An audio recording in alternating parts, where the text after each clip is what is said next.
అందరికీ నమస్కారం. Welcome back to Vamshibhavani. ఈ వీడియోలో 2026లో మీరు మీ ఇంగ్లీష్ని ఏ విధంగా ఇంప్రూవ్ చేసుకోవచ్చు అనే దాని మీద డిస్కస్ చేద్దాం. ఒక చిన్న రోడ్ మ్యాప్లో చెప్తాను, ఫాలో అవుతే హెల్ప్ అవుతుంది. ఫస్ట్ థింగ్స్ ఫస్ట్, కొంతమంది తెలుగు వాళ్ళు వచ్చి అన్న ఇంగ్లీష్ ఎందుకు, తెలుగు ఉంది కదా. It's not about a language గొప్ప మ్యాటరే కాదు, రైట్? ఇన్ జనరల్ లాంగ్వేజ్ యొక్క ఉద్దేశం ఏంటి? తెలుగు అవ్వచ్చు, ఇంగ్లీష్ అవ్వచ్చు, హిందీ అవ్వచ్చు, ఏదైనా సరే. It's just to exchange thoughts or ideas. నేను అనుకుంటుంది మీకు అర్థమయ్యేలా నేను చెప్పగలగాలి, మీరు అనుకుంటుంది నాకు అర్థమయ్యేలా చెప్పగలగాలి. అది జరుగుతుంది అనుకుంటే that's the only purpose of language. Okay, great, awesome. Secondly, companies కూడా మీ నుంచి ఇంగ్లీష్ ఎక్స్పెక్ట్ చేస్తున్నప్పుడు వాళ్ళ ఉద్దేశం సింపుల్. వాళ్ళ క్లయింట్స్తో కానీ, వాళ్ళ మిగతా ఎంప్లాయీస్తో కానీ, ఆర్ ఇన్ జనరల్ బయట వేరే ఇండస్ట్రీస్తో మీ డొమైన్లో మీరు మాట్లాడాలంటే మాట్లాడగలరా? Can you exchange your thoughts or ideas? As long as అంతవరకు మీకు ఇంగ్లీష్ వస్తే దట్స్ ఇనఫ్. I'm sorry. అరే రాజేష్, ఇంగ్లీష్ లో ఏదైనా చెప్పరా? No. Great. You're in. ఏ కంపెనీ కూడా మిమ్మల్ని నేటివ్ ఇంగ్లీష్ స్పీకర్స్ లాగా మాట్లాడమని చెప్పట్లేదు, మీ ఇంగ్లీష్ బెటర్ దాన్ బ్రిటిష్ అవ్వాలని చెప్పి ఆశించట్లేదు. That's second thing. Third thing, మీకు ఒక రూమ్లో ఉన్నప్పుడు లెట్సే మిగతా వాళ్ళందరూ ఒక లాంగ్వేజ్లో మాట్లాడుతున్నారు to exchange their thoughts, right? మీకు ఒకవేళ లాంగ్వేజ్ రాకపోతే బై డిఫాల్ట్ కాన్ఫిడెన్స్ తగ్గిపోతుంది. ఇట్స్ సింపుల్ ఎగ్జాంపుల్ చెప్తాను. ఇప్పుడు మీరు ఫర్ ఎగ్జాంపుల్ నార్త్ ఇండియా వెళ్తున్నారు, రైట్? ఫర్ ఎగ్జాంపుల్ కాశ్మీర్ ఎక్కడికో వెళ్ళారు టూరిస్ట్గా. మీకు హిందీ వస్తే తెలియకుండానే ఒక రకంగా they'll B a confidence. Okay, నేను మాట్లాడగలను, సిచ్యువేషన్ని హ్యాండిల్ చేయగలను, what ever it is, right? ఒకవేళ హిందీ రాదనుకోండి, ఓకే ఇంగ్లీష్ వచ్చి మీకు ఆర్ తెలుగు వచ్చు, but it's just about again చెప్పినట్లుగా ఎక్స్చేంజింగ్ దిస్ ఐడియాస్. సో ఆ థాట్స్ మీరు షేర్ చేయగలగాలంటే భాష వస్తే ఒక చిన్న ఆ కాన్ఫిడెన్స్ ఉంటుంది. కాబట్టి that's the third reason. Okay, ఇంతే, ఈ మూడే రీజన్స్, ఇంతకు మించి ఏం లేదు. సో అందుకోసమే ఇంగ్లీష్ని ఇంప్రూవ్ చేసుకోవడానికి టిప్స్ చెప్తున్నాను. అదేదో వేరే లాంగ్వేజెస్ని తక్కువ చేయమను ఆర్ మన మాతృభాష వదిలేసి ఇంగ్లీష్ అదంతా కాదు. ఓకే, నౌ ఇంగ్లీష్ నేర్చుకోవాలన్నప్పుడు ఫస్ట్ స్టెప్ మీరు చేయవలసింది ఏంటి? మనందరికీ చిన్నప్పుడు 10th ఇంటర్లో మనం ఇంగ్లీష్లో రాసాం, మెజారిటీ ఆఫ్ అస్. అంటే కొంతమంది తెలుగు మీడియంలో చదివి ఉండొచ్చు, రైట్? బట్ వాళ్ళు కూడా ఇంగ్లీష్ యాజ్ అ లాంగ్వేజ్ తీసుకుని ఉంటారు. సో మనలో ఎవ్వరు కూడా అసలు ఇంగ్లీష్ బేసిక్స్ కూడా రావు, అసలు ఇంగ్లీష్ అర్థం కాదు అనే వాళ్ళు చాలా తక్కువ మంది ఉంటారు, రైట్? సో మనకి ఇంగ్లీష్ వచ్చు, ఇట్స్ జస్ట్ దాట్ అలవాటు లేక మనకి ఆ ఫ్లూయెన్సీ బయటికి రాదంతే. ఓకే, సో ఫస్ట్ థింగ్ మీరు చేయాల్సింది ఏంటి? ఆ ఫ్లూయెన్సీని ఇంప్రూవ్ చేసుకోవాలి. ఎలా పెరుగుద్ది ఫ్లూయెన్సీ?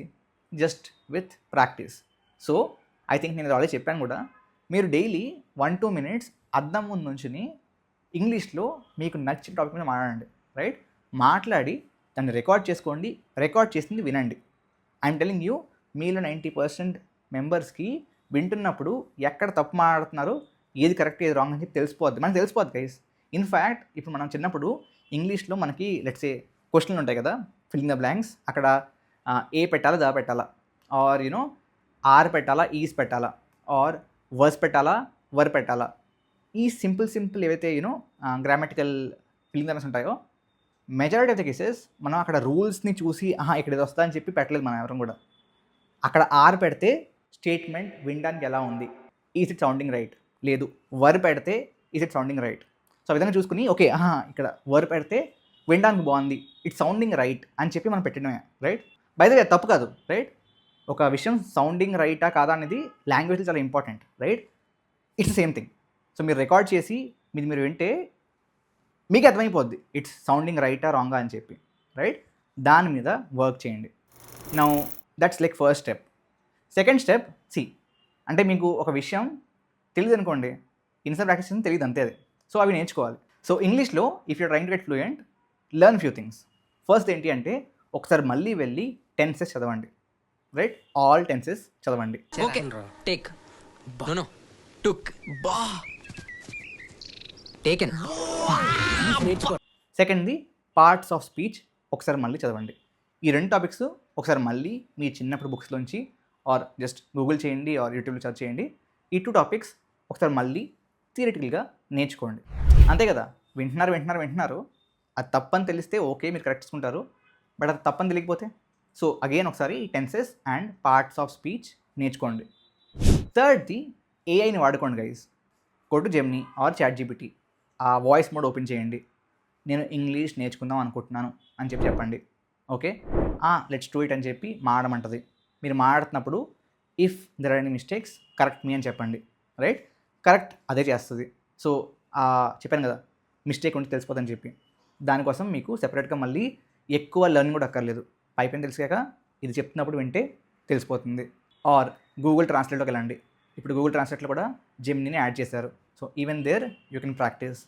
ఆర్ మీ ఇంటికి వచ్చే న్యూస్ పేపర్ తెలుగు అయితే తెలుగు, ఇంగ్లీష్ అయితే ఇంగ్లీష్, దాన్ని ఇంగ్లీష్ అయితే తెలుగులోకి, తెలుగు అయితే ఇంగ్లీష్లోకి ట్రాన్స్లేట్ చేసి విత్ ద లెన్స్. ఓకే, మీకు సేమ్ స్టేట్మెంట్ బ్రెయిన్లో రన్ అవుతుందా? Just try to interpret that. There are many ways, right? So ఏఐని వాడుకోండి డెఫినెట్లీ. అబ్బా ఏం వాడకవయ్యా అబ్బో. ఐ మీన్ ఈ 3-4 స్టెప్స్ మీరు ఫాలో అవుతే విత్ ఇన్ 3-4 months మీరు డెఫినెట్లీ ఇంప్రూవ్ అయిపోతారు. ఇంగ్లీష్లో పర్ఫెక్ట్ అవ్వట్లేదు గైస్, దట్స్ థింగ్. అంటే మీరు ఫేక్ యాక్సెంట్ కానీ ఆర్ బలవంతంగా రానప్పుడు ఇంగ్లీష్ కొత్త పదాలు వొకాబులరీ వాడక్కర్లేదు. ఐఎమ్ టెలింగ్ యూ రైట్, మీరు చెప్పేది అవతలకి అర్థమవుతే సరిపోద్ది, అంతకు మించి ఇంగ్లీష్ ఎక్స్పెక్ట్ చేయరు guys, right? And finally ending note ఏంటంటే, మెజారిటీ ఆఫ్ ద కేసెస్లో ఇంగ్లీష్ రాక మాట్లాడకపోవడం కాదు, చూసింది నేను ఇంటర్వ్యూస్లో చెప్తున్నాను, ఇంగ్లీష్ రాక మాట్లాడడం మానేరు, ఇంగ్లీష్ వచ్చు బట్ ఆ వచ్చిన ఇంగ్లీష్ తప్పేమో, జడ్జ్ చేస్తారేమో అనే భయంతో మాట్లాడడం మానేస్తే ఇరుక్కుపోతారు.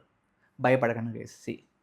మీతో మాట్లాడే ఇంటర్వ్యూయర్ కూడా మెజారిటీ ఆఫ్ కేసెస్లో నేటివ్ ఇంగ్లీష్ స్పీకర్ కాదు, ఫస్ట్ థింగ్. కాబట్టి వాళ్ళకు కూడా ఇంగ్లీష్ మీద తోపుగా వచ్చేది. లెట్స్ సే వాళ్ళు నేటివ్ ఇంగ్లీష్ స్పీకర్ అయితే మీరు నేటివ్ ఇంగ్లీష్ స్పీకర్ కాదని చెప్పి వాళ్ళు తెలుసు.